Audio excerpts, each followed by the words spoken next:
I thought today I would talk a little bit about my workout schedule prior to getting injured, what I learned through the injury, and what my workout schedule looks like now. So if that sounds good, stay tuned. My workout schedule prior to getting injured about a year and a half ago, what I learned, what my workout schedule looks like now. So if that sounds good, stay tuned. Prior to my whatever I did to myself in March of 2020, for about 4 years, I had been doing strictly resistance training with dumbbell hand weights and cardio, and that's it. I wasn't stretching. I probably wasn't even really foam rolling. And the truth is, I knew it was important. I was told it was important. I didn't want to spend an hour a day on my body. And the workouts that I was doing, they're designed to take 30 minutes, but by the time you got to a level where I was in the program and using the amount of weight I was, it took about 45 minutes to get through the entire workout. For me, then to spend another 30 minutes that day, stretching or foam rolling, and it's a lot. And I don't think I'm unique in that. For years, I just ignored that part of fitness, and I strengthened my muscles to the point where they couldn't handle it anymore because my form was so bad and he didn't even know how bad it was. When I got injured, I really realized that strength means nothing without function. If my body is not moving properly with the strength I've built, it doesn't matter, and it's just going to lead to injury. I had to step back and really reassess. And this was also the time where I was getting pretty heavily into the coursework to become a certified personal trainer. Fortunate in that I was also learning a lot about my body at the same time. I realized, when I started my fitness journey, I started doing yoga, and I did primarily yoga with a little bit of resistance training mixed in for a couple of years. I never got hurt. And I realized the reason is because starting a program and just picking up a pair of dumbbells is not safe. And I didn't know that. We have to start by building stability and mobility in our bodies first. For some people, that process is very quick. Some people are gifted with a stronger foundation. Some people are not. I've had very bad posture my whole life. Though yoga helped a lot when I was doing it, there were still things about my form that weren't correct. So I realized I had to take it back to the basics. That meant no more resistance. I essentially stopped doing even functional movement, so think of squatting, deadlifts, because my lumbar spine, my deep core, was not strong enough to support those movements in a proper way. I spent a few months just doing stability and mobility work with cardio mixed in. What is stability and mobility? Think yoga. For 5 days a week, I was doing stability and mobility work. 3 of those days were longer, maybe 30 minutes. 2 of those days I would incorporate some of it into warm-ups. Those would be cardio days. That's what I did until I knew my core was strong enough to start handling functional movement.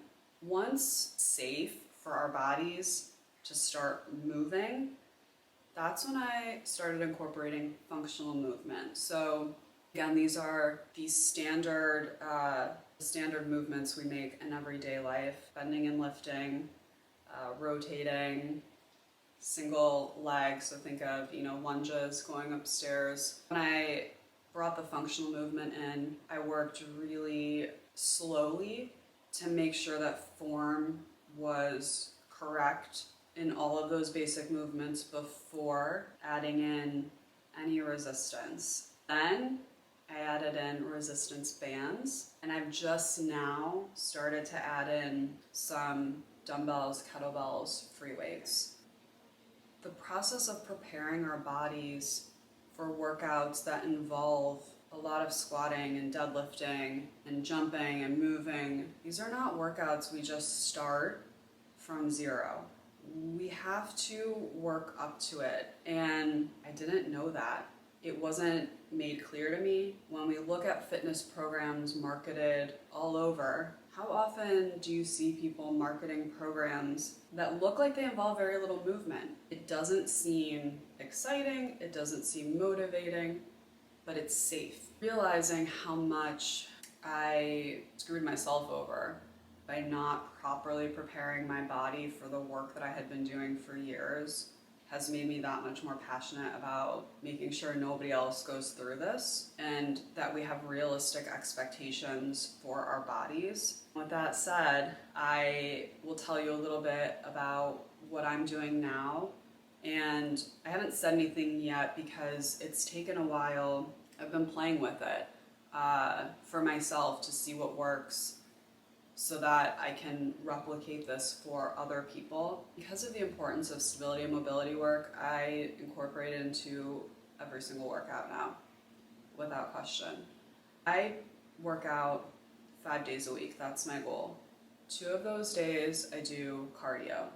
On those days, my cool downs involve stability and mobility work. The other 3 days, it's the same thing. It might be part of the warm-up or the workout itself. Monday is my mobility day. I started by doing mobility work without any resistance, and now I've progressed to a point where I'm starting to add in some resistance with the mobility work that I'm doing. That has made, I think, the biggest difference, not just in my posture and the foundation of my body, but I know that it's making a difference in the rest of my workouts. The other 2 days a week, when I'm doing more classic resistance training, I start every workout with stability and mobility work, every single workout. I incorporate it into my warm-ups and or my cool downs. What's my point in this? Who has an hour to work out a day? Maybe you do and you want to, and that's great. There's nothing wrong with that, but most people don't want to spend an hour a day working out. And that's why I've spent so much time trying to find ways to incorporate all of these pieces into workouts that can be done also in bite-sized chunks. So not only am I incorporating these really important foundational components in every workout, but I'm trying to structure them in a way so that you can separate them and say, well, I've only got 10 minutes in the morning and I've got 10 minutes in the afternoon. I can do a couple of these things. You're still going to give your body what you need. At the end of the day, I don't have physical goals. I don't work out for a specific number on the scale. I don't work out to see something specific. I work out first and foremost for my mental health.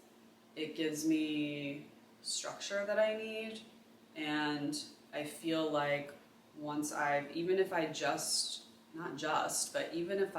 do a 10-15 minute workout, I feel 20 times better than I did before.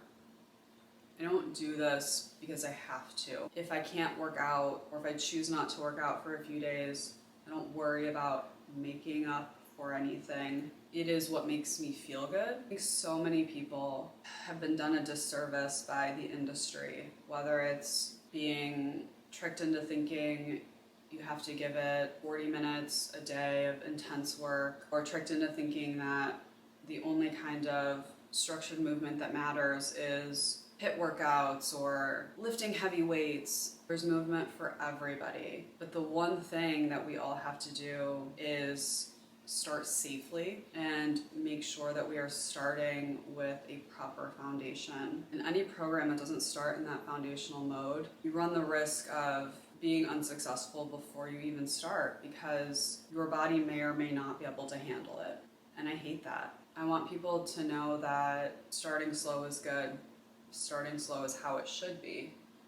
And there's no shame in one workout versus another. I learned a lot of lessons the hard way, and I don't want others to go through that. Focusing on stability and mobility and incorporating it into every one of my workouts has given me more from my workouts than I ever have, and they're more efficient and effective in a shorter amount of time. And the truth is, I've probably lost 5 or 7 pounds of muscle since I stopped doing the resistance training, but foundationally, I am stronger. My body is more sturdy than it ever was. And so for me, I'm not interested in helping you just build muscle. I'm interested in helping you move for life. This to me is about waking up without my low back hurting. It's about being able to bend over and pick something up and know that I'm no longer doing damage to different parts of my body by hunching. This is just about quality of life. When I was working out for strength, that wasn't quality of life. I work out now to move better. And that's what I want for everybody else. That is the basis of what I'm designing right now for others. Do I want you to get stronger? Of course. But my goal is that you move better so that you can live better. Cheers.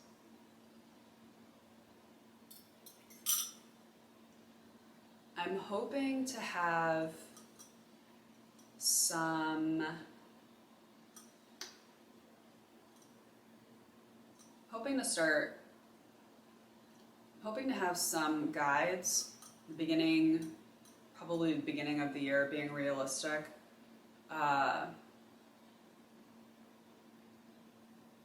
Some guides for stability and mobility, various problem areas.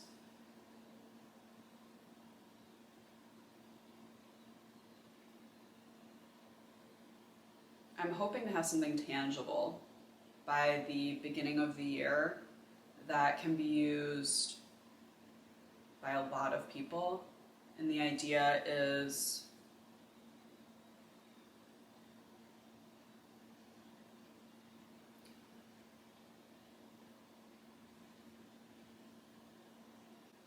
I have a lot of ideas. With that, stay tuned. I'm hoping by the beginning of the year to have some really realistic guides for you all, things that can be done in 10 minutes a day to help with stability and mobility, whether that's the only goal you have or whether the goal is to prep your body for more movement in the future. Stick with me. We're getting there. We're going full throttle. This video we'll go over eating before workouts, what to eat before workouts, or in my case, not eating before workouts, because let me let you in on a little secret. Not everybody has to eat before a workout. Until next time, bye!